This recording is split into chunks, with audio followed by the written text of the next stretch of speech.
Ready to stop spinning your wheels and start moving your business forward? You're in the right place. On each episode of Accelerate to Achieve, we'll discuss a crucial step in the journey, offering tips and advice that you can apply immediately within your own company. From financial management to customer success to digital transformation, we'll cover it all while providing leadership lessons from top industry insiders.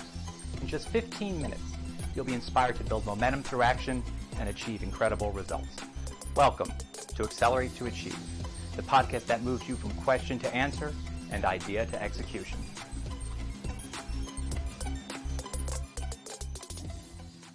Hello, and welcome back to the latest edition of the Accelerate to Achieve podcast.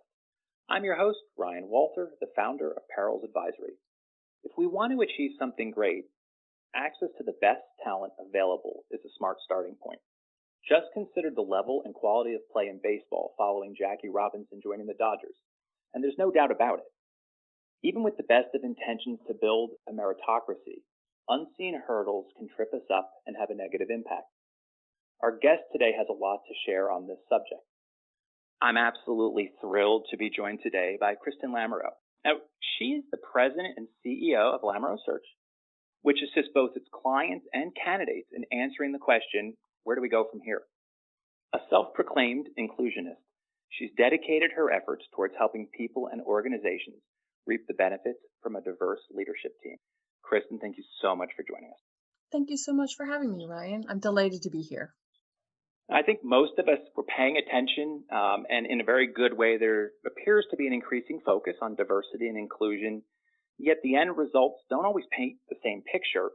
Now, what indicators are you seeing that tell us we still have a ways to go?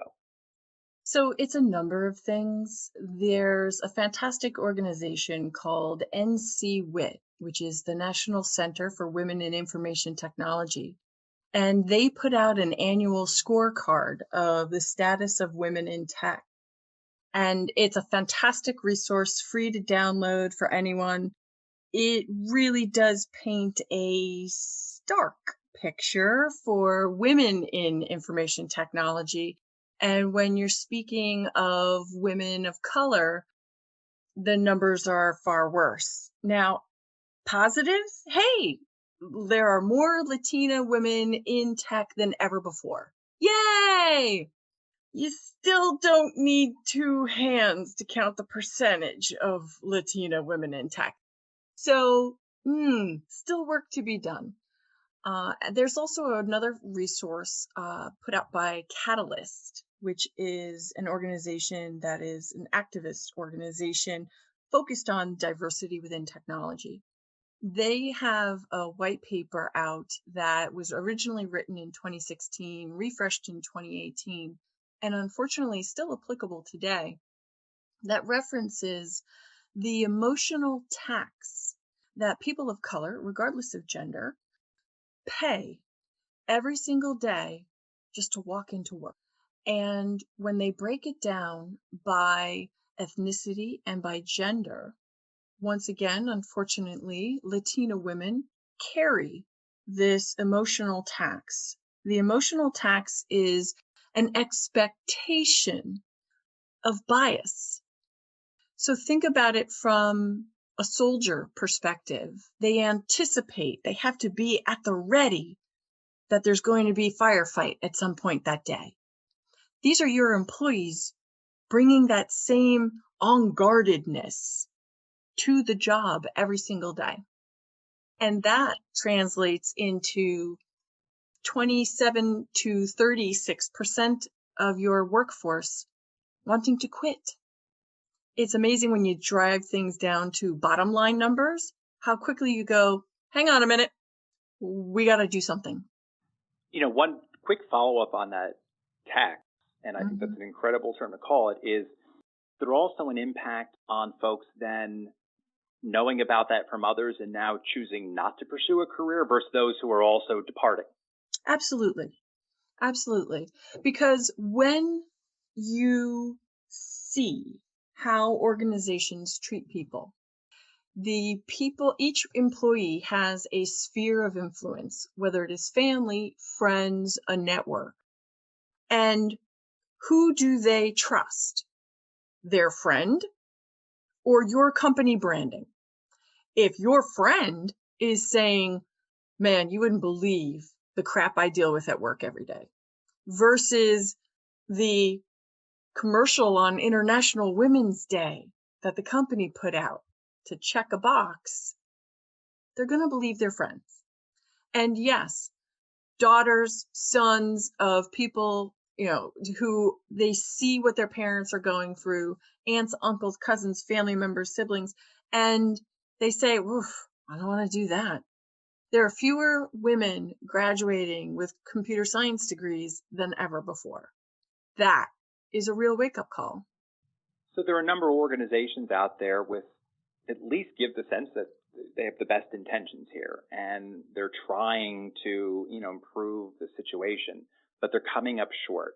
Why is this is a shotgun answer? There's no one reason. And that's what makes the challenge of diversity so difficult. You can't just do this one thing and fix it. So we can talk in terms of trends. Many people are familiar with the focus on diversity and inclusion. It doesn't matter if you have 3% Black African American or 8% Indian Pacific Islander employees.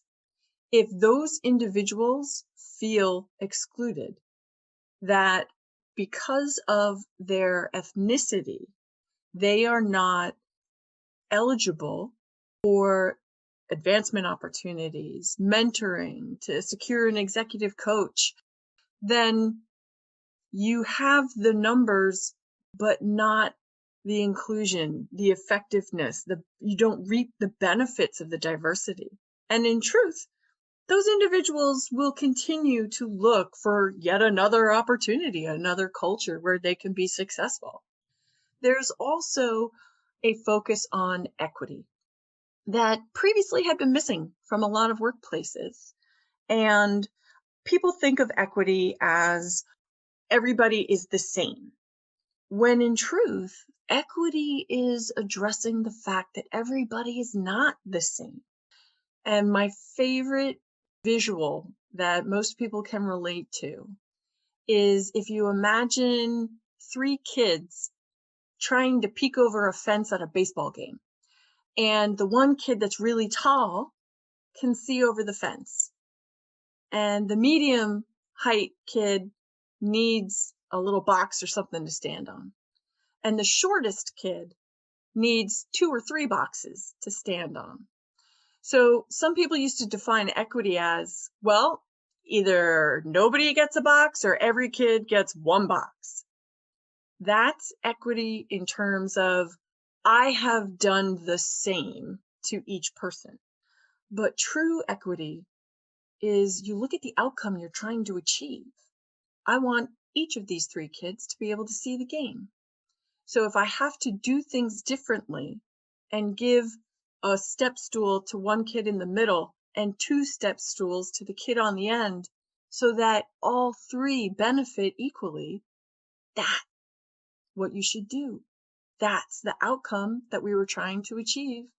And now each individual feels that they were treated equitably because they each achieved the same outcome. There's a host of other reasons we could talk about. It really comes down to each individual organization, if not each individual leader, looking at themselves and saying, do our actions reflect our intentions? So you mentioned in essence, complexity of the problem, not take a few things on a box and it's solved. I'm wondering if we look in many ways maybe at the front end of this process and how folks may be brought on to an organization. Often we talk about our culture, how the fit, who joins. And I'm wondering, do we actually look at culture the wrong way? Are we defining it the wrong way, particularly when you talked about kind of the way we need to look at equity? Because it seems to me that probably is a different perspective than some might define their culture. I am a big fan of culture and looking as I'm recruiting for my clients to align with their core cultural values on those things that are the most important to them. But my favorite definition of culture, which for many is this nebulous, touchy-feely emotional thing, is really this. Culture is how you do the work that needs to be done. If your environment is a Shark Tank, high intensity, life and death on the line every day, then you better be hiring sharks that are just going to be right there with you. If your environment is about celebrating your customers, customer obsessed, but mission driven, where every single employee is engaged and they too have that same strong customer focus, then how the work gets done in each place will be different. So once again, your culture is reflection of what you are truly doing, how you are doing it, not how your HR brochure is defining it, if that makes sense.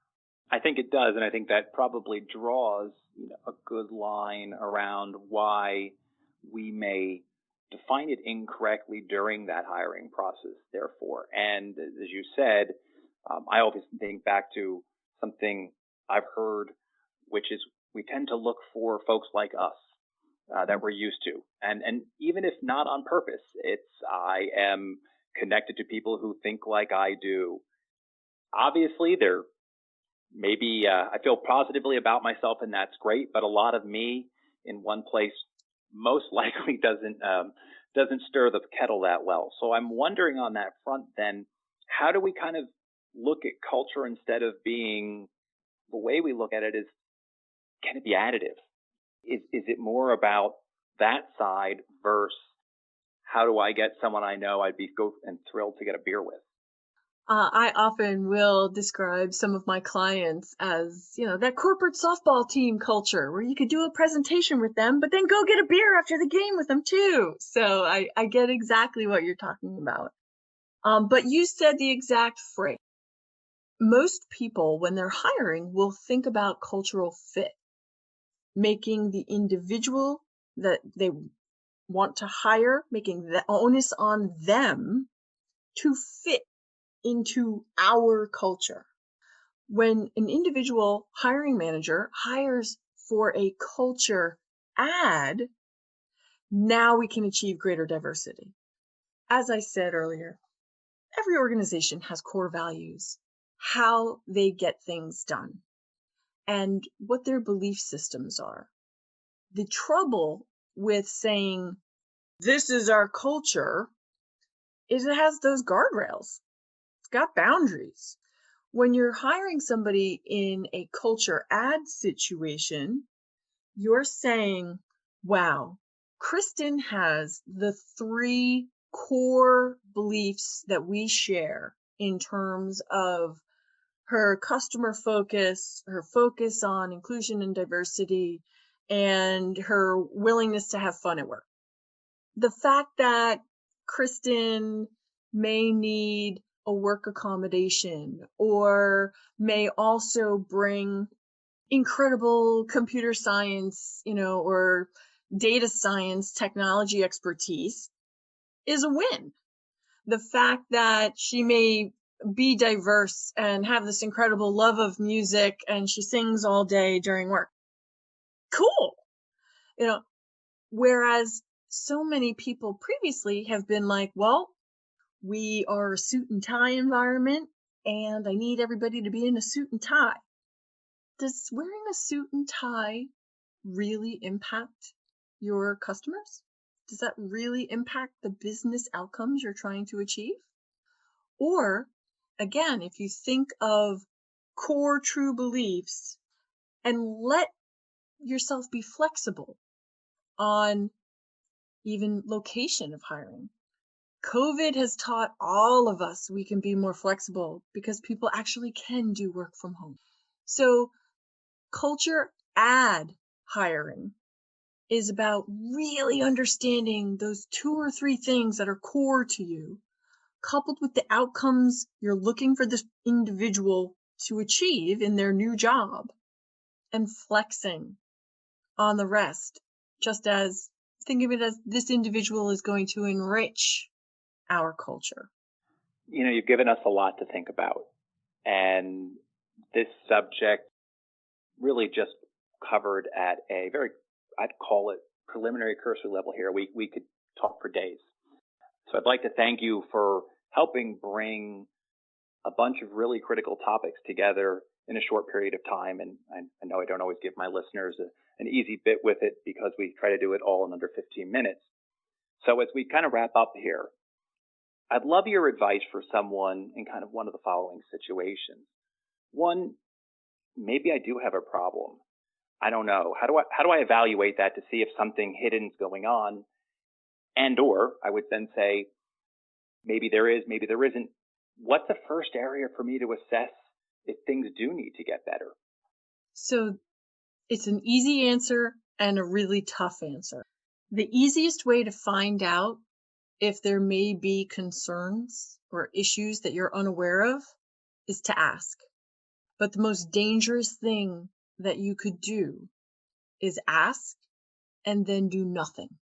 So if you want to, for engaging your employees, do a little homework yourself. There are assessments, again, at ncwit.org, ncwit.org. There are assessments for employers to evaluate the level of bias inside their organization.